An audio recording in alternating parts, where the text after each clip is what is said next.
1 Samuel 7வது அதிகாரம் வாசிப்போம். அப்படியே கீரியாத் யாரீமின் மனுஷர் வந்து கர்த்தருடைய பெட்டியை எடுத்து மேட்டின் மேல் இருக்கிற அமினதாபின் வீட்டிலே கொண்டு வந்து வைத்து கர்த்தருடைய பெட்டியை காக்கும்படிக்கு அவன் குமாரனாகிய எலியாசரை பரிசுத்தப்படுத்தினார்கள். பெட்டி கீரியாத் யாரீமிலே அநேக நாள் தங்கியிருந்தது.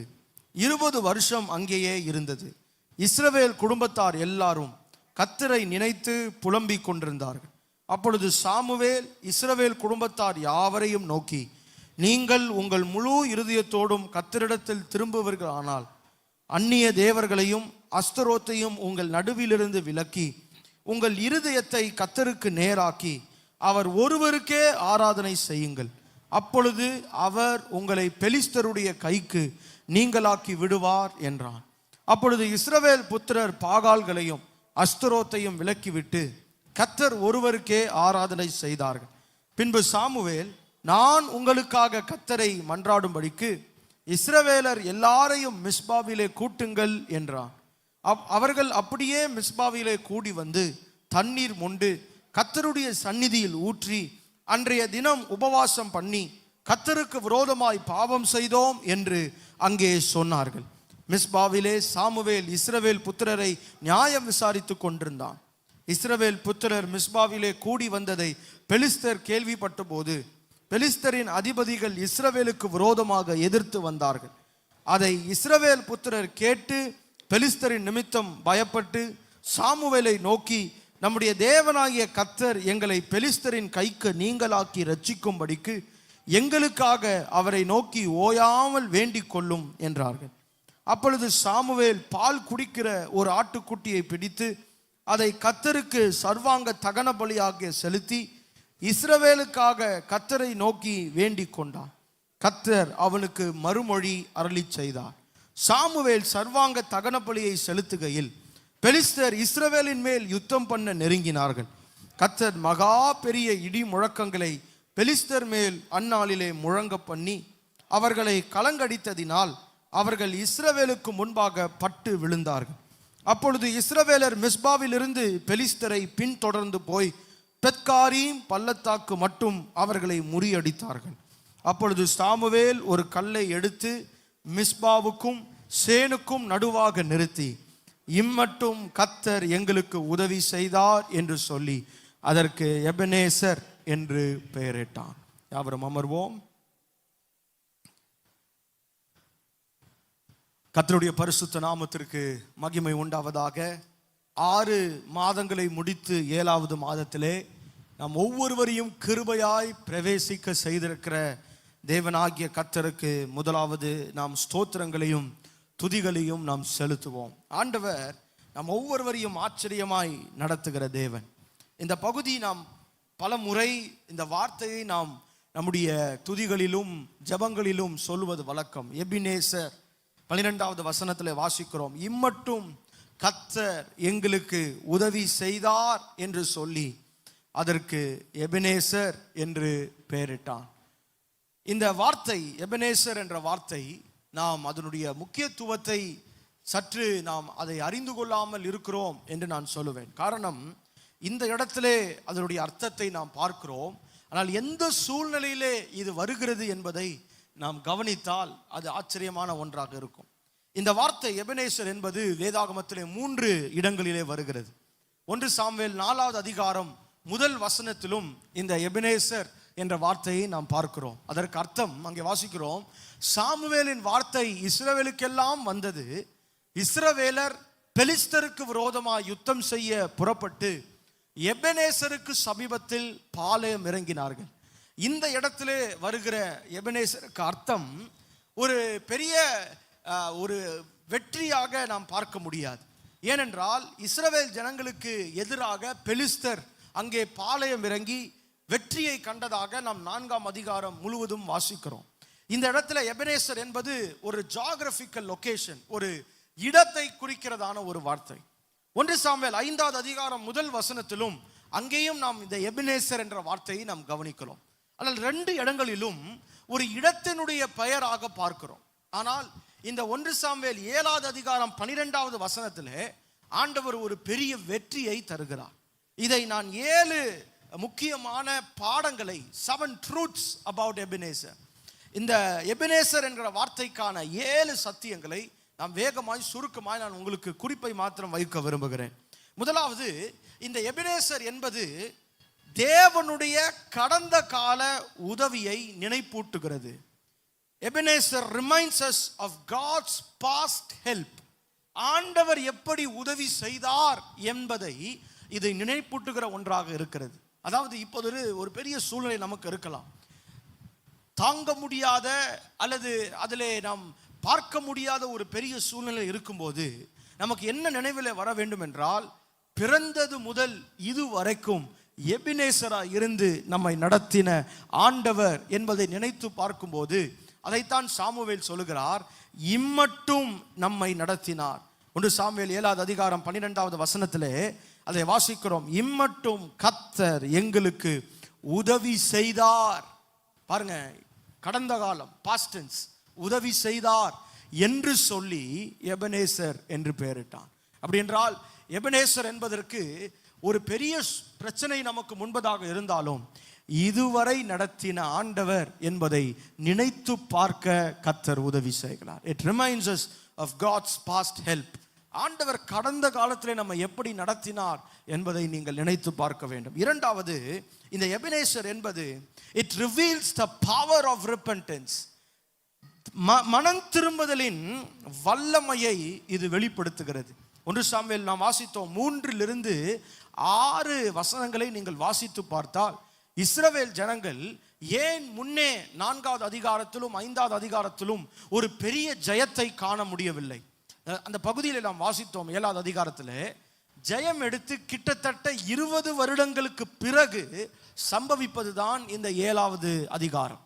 இந்த இடத்திலே அவர்கள் எபினேசரிலே ஒரு பெரிய ஜெயத்தை காண்பதற்கான சாத்தியம் என்னவென்றால், 3 to 6 வசனங்கள் அதில் வாசிக்கும் போது தங்களுடைய பாவங்களை அறிக்கை செய்து கர்த்தர் மனம் திரும்புதலுக்கேற்ற காரியத்தை செய்தார். எப்போது ஜனங்கள் பாவத்தை விட்டு மனம் திரும்புகிறார்களோ அங்கே ஒரு பெரிய ஜெயத்தை காண்கிறோம். உங்களுடைய என்னுடைய வாழ்க்கையிலே இன்னும் சில இடங்களிலே நாம் ஜெயிக்க முடியாத சூழ்நிலை இருப்பதற்கான காரணம், தேவன் விரும்பாத ஒன்று நம்முடைய உள்ளத்திலே, நம்முடைய குடும்பத்திலே, நம்முடைய வாழ்க்கையிலே இருக்கிறது. அதை எப்போது நாம் அறிக்கை செய்து, அங்கே சொல்லுகிறார்கள், நாங்கள் முழு இருதயத்தோடு எங்கள் பாவத்தை அறிக்கை செய்கிறோம், முழு இருதயத்தோடு உம்மை தேடுகிறோம், அஸ்தரோத்தையும் அந்நிய தேவர்களையும் விட்டு விலகுகிறோம் என்று ஜெபித்தார்கள். கர்த்தர் அப்போது பதில் தந்தார். அப்ப இரண்டாவது, இந்த எபெனேசர் என்பதற்கு அர்த்தம் என்ன? மனம் திரும்புதலின் வல்லமையை இது வெளிப்படுத்துகிறது. It reveals the power of repentance. மனம் திரும்பும் போது அங்கே தேவனுடைய கரம் நீட்டப்பட்டு ஆசீர்வதிக்கப்படுகிறதை இந்த பகுதியிலே நாம் பார்க்கிறோம். மூன்றாவது பாருங்கள், இந்த எபெனேசருடைய முக்கியத்துவம் என்னவென்றால், 1 சாமுவேல் 7வது அதிகாரம் 10வது வசனத்திலே இப்படி சாமுவேல் செய்கிறார். சாமுவேல் சர்வாங்க தகன பலிகளை செலுத்துகையில் பெலிஸ்தர் இஸ்ரவேலின் மேல் யுத்தம் பண்ண நெருங்கினார்கள். இங்கே இஸ்ரவேல் ஜனங்களுக்கு யார் எதிரி? பெலிஸ்தர். பாருங்க, இஸ்ரவேல் ஜனங்கள் ஒவ்வொரு காலகட்டத்திலும் ஒவ்வொரு எதிரிகள் வருகிறதை பார்க்கிறோம். எகிப்து, பெலிஸ்தர், அப்படியே நம்ம கடந்து போனால் பாபிலோன், அசிரியா போன்ற பெரிய பெரிய படைத்தலைவர்கள் எல்லாம் அதற்கு எதிராக வருகிறார்கள். ஆனால் இந்த இடத்துல பாருங்கள், கர்த்தர் மகா பெரிய இடி முழக்கங்களை பெலிஸ்தர் மேல் அந்நாளிலே முழங்க பண்ணி அவர்களை கலங்கடித்ததினால் அவர்கள் இஸ்ரவேலுக்கு முன்பாக பட்டு விழுந்தார்கள் என்று எழுதப்பட்டிருக்கிறது. மூன்றாவது நான் சொல்லுவேன், இட் ரெகக்னைசஸ் காட்ஸ் சாவர்னிட்டி. தேவனுடைய பரம அதிகாரத்தை இந்த எபினேசர் அங்கீகரிக்கிற ஒன்றாய் இருக்கிறது.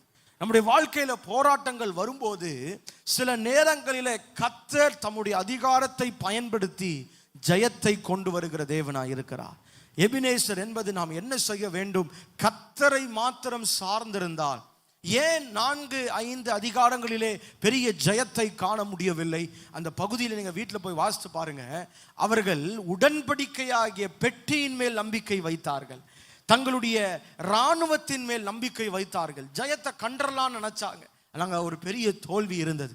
ஆனால் இப்போது தங்கள் பாவங்களை அறிக்கை செய்து கர்த்தரை சார்ந்திருந்த போது மனிதர்களை கொண்டு கர்த்தர் செய்யல, கர்த்தரே இடி முழக்கத்தை முழங்க பண்ணி பெலிஸ்தரை மடங்கடித்தார். ஒரு நபரை கர்த்தர் எழுப்புல பாருங்க, அவரே இறங்கி கிரியை செய்வதுதான் இந்த எபினேசர் என்கிற பகுதி நமக்கு ஞாபகப்படுத்துகிறது. It recognizes God's sovereignty. கர்த்தருடைய அதிகாரத்தை நமக்கு அது அங்கீகரிக்கிற ஒன்றாக மாறுகிறது. நான்காவதாக இந்த பகுதி நமக்கு சுட்டி காண்பிக்கிற மிக முக்கியமான ஒரு சத்தியம் என்னவென்றால், எபனேசர் என்பது இட் ரிஜெக்ட்ஸ் ஹியூமன் பிரைட், மனித பெருமையை நிராகரிக்கிறதா இருக்கிறது. ஏனென்றால் இதை கர்த்தரே செய்தார். அதனால தான் சாமுவேல் சொல்றாரு, இம்மட்டும் கர்த்தர் எங்களுக்கு உதவி செய்தார். இதை கர்த்தரே செய்தார். இது மனிதனுடைய பெருமையை எடுப்பதற்கு அல்ல, தேவனே இதை செய்தார். 115வது சங்கீதம் முதல் வசனத்தில் பார்க்கிறோம், எங்களுக்கு அல்ல கர்த்தாவே, எங்களுக்கு அல்ல, உமது நாமத்திற்கே மகிமை வர பண்ணோம். Not our name, not our fame, but let your name alone be glorified. உம்முடைய நாமம் மாத்திரமே மகிமை அடைய வேண்டும். இதுதான் நம்முடைய வாழ்க்கையிலே நாம் பார்க்கிறதான ஒன்று. பெரிய திட்டமாக தெரியலாம், பெரிய சூழ்நிலையாக பார்க்கப்படலாம். ஆனால் நீங்களும் நானும் ஆராதிக்கிற தேவன் உலகத்தில் இருப்பவைகளை காட்டிலும் உங்களுக்குள் எனக்குள் இருக்கிற தேவன் பெரியவர். அது பெரிய தேவனை மகிமைப்படுத்துவது, அவரை பெருமைப்படுத்துவதை தான் இந்த எபனேசர் நமக்கு ஞாபகப்படுத்துகிறது. ஐந்தாவது நாம் பார்க்கும் பொழுது ரொம்ப முக்கியமான ஒரு வார்த்தை, it reassures our future faith. நமது எதிர்கால விசுவாசத்திற்கு இது உறுதி அளிக்கிறது. எப்படி தெரியுமா? இம்மட்டும் என்ற வார்த்தைக்கு அர்த்தம் என்னவென்றால், இதுவரைக்கும் நடத்தின ஆண்டவர் இனிமேலும் நடத்த போதுமானவர். இதுவரைக்கும் ஆச்சரியமாய் நடத்தின ஆண்டவர் இனிமேலும் நடத்த அவர் போதுமானவர். இம்மட்டும் ஆங்கிலத்தில் எப்படி வாசிக்கிறோம்னா, thus far, இதுவரைக்கும் நான் கொண்டு வந்ததற்கு எம்மாத்திரம் ஆண்டவரே, இதுவரைக்கும் என்ன கொண்டு வந்துட்டீங்க, இனிமேலும் நடத்த நீர் போதுமானவர். thus far leads to hereafter. இதுவரைக்கும் என்கிற வார்த்தை எது வரைக்கும் போகும்னா, அடுத்த இனிமேல் வருகிற காரியம் வரைக்கும் கடந்து செல்லும். அதுதான் இந்த எபனேசர் நமக்கு ஞாபகப்படுத்துகிறது. ஆறாவதாக நாம் பார்க்கும்போது 1 சாமுவேல் 4வது அதிகாரம் 5வது அதிகாரத்தில் உள்ள ஒரு பெரிய தோல்வியை நாம் பார்க்கிறோம். ஆனால் இங்கே தோல்விகளுக்கு பின் நம்பிக்கையை கொண்டு வருகிறது தான், மீட்பளிக்கிறது தான் இந்த எபனேசர் என்பது. It restores our hope of future after failure. நம்முடைய தோல்விக்கு பின் நம்பிக்கையை மீட் அளிப்பது தான் இந்த எபனேசர் என்கிறதான ஒரு வார்த்தை. பல விதத்தில் நீங்கள் தோற்று போயிருக்கலாம், உங்களுடைய குடும்ப வாழ்க்கையில நீங்கள் தோற்று இருக்கலாம். ஆனால் எபனேசர் இடத்துல நாம் வரும்போது, கர்த்தர் இடத்துல வரும்போது, அவர் அந்த தோல்விக்கு பின் ஒரு நம்பிக்கையை அளிக்கிறார். அப்படி என்றால் கர்த்தரை சார்ந்திருக்கிற எவனுக்கும் கர்த்தர் ஜெயத்தை தருகிற தேவனாய் இருக்கிறார். It restores our hope after our failure. பல விதங்களில் இஸ்ரவேல் ஜனங்கள் தோற்று போனார்கள்.